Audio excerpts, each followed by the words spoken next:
When it first came up in 2016, did it come under the guise of the Russian collusion hoax? And this is the thing. At the time, I was really sort of ill-prepared to kind of parse what was going on, right? It's, I think part of my reflection looking back on this is I kind of think in 2016, in the aftermath, I gave too much deference to a lot of folks in the media who were basically saying, okay, there's no way that this guy could have gotten elected except for misinformation. People can't actually believe this stuff, right? It has to be that there's this kind of like massive misinformation out there.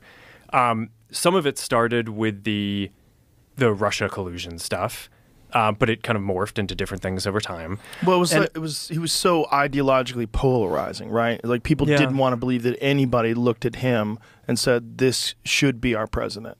Yeah, so I took this and just kind of assumed that everyone was acting in good faith. And I said, okay, well, there are concerns about misinformation.